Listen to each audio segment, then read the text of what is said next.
Well, good afternoon, campers, and welcome once again to Artist Books Corner, according to Rog. Again, it's Camera Club time. Today's the 18th of February.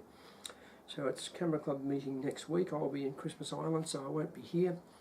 But this is a book that's kind of like, well, it was going to be an artist in residence project I was going to do for the Regional Arts Centre.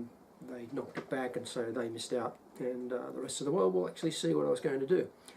So this is called Like a Tin Drum, Drought. That's the name inside this book, and it contains images, and I'll put the images on the end of the movie, but it contains images from 4 phases of drought as I see it. Empty skies, continuously challenging me and irritating me by coming across and bringing in some cloud, and then the cloud would disappear. Second series is a property up at the end of Davis Creek called Malee, and I went up there to help a girl with her Year 12 project, and I went back with the Camera Club later because the place is absolutely stricken. The ground's like concrete. There is no grass at all. And then I came home to our place, to Grass Tree, and I sort of thought, how do I do the drought here, because it's so much smaller, it's not a big landscape like Malee. And so I thought, right, what I'll do is I'll get all the shed branches, because eucalypts and natives tend to shed branches in drought, and so I'll photograph them in the studio as a series of still lives, and so that's what I've got here, the still lives. And then the final section was getting up close and personal, I guess, with the dirt and the leaves and the bark on the ground, and so we're working at close point of focus, and just having a bit of a go. So it's called Like a Tin Drum Drought, and that's because I wrote the poem like a tin drum drought. Like an empty brick-walled garden where all the flowers were dead or dying. No one cared or came by. This is the thing. Like all things, it rolls continuously like rain that never comes. A desperation turns to fear, loathing and despair at the empty sky. Where is any promise, you sullen creature, you fickle creature?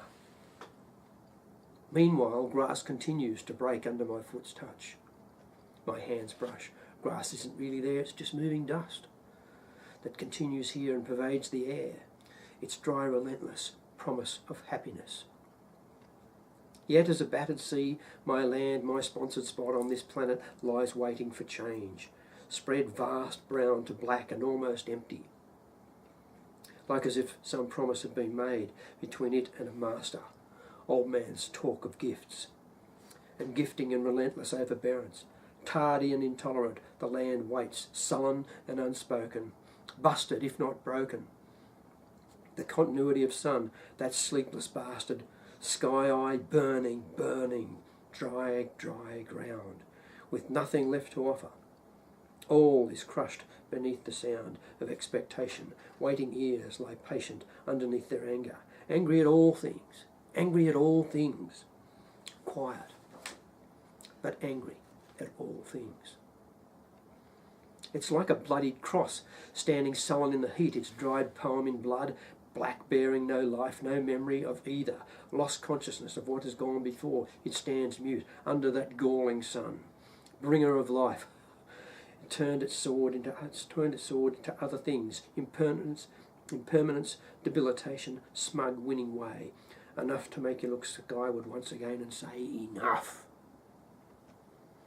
Only to be met with a sullen, reproaching hand, tapping its cane behind its back to mete out further inquisition. I grow tired of its game.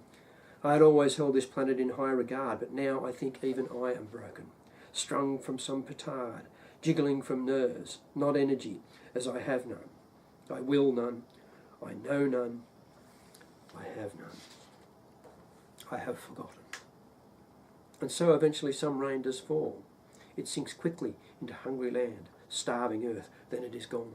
Fleet-footed, run away to hide again, up in that sky, that vast priest-holder of so many secrets, like when will it come again? It is a deserter, the worst kind of failure, that continues to lie and cheat and fill our lives with constant heat, unremitting trial by another unfair hand, who scourges all of us who love the land. the deserter who spends life scheming and skulking and snivelling. That was not rain. That was mere titillation. Sent to make us think it was all over. Instead, the sky, sullen and empty, turned its back and walked off, without so much as a farewell glance over its shoulder. Only to be met with that sullen, reproaching hand, tapping its cane behind its back to mete out further inquisition. I grow tired of its game. I had always held this planet in high regard, but now I think even I am broken, strung from some petard, jiggling from nerves, not energy, as I have none. I will none. I know none. I have forgotten.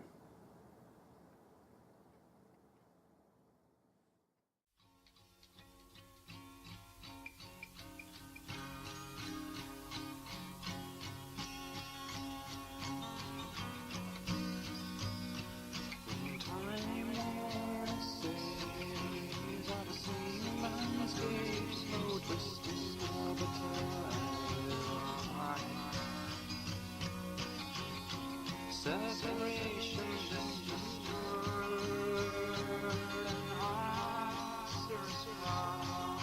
drifting in the sky,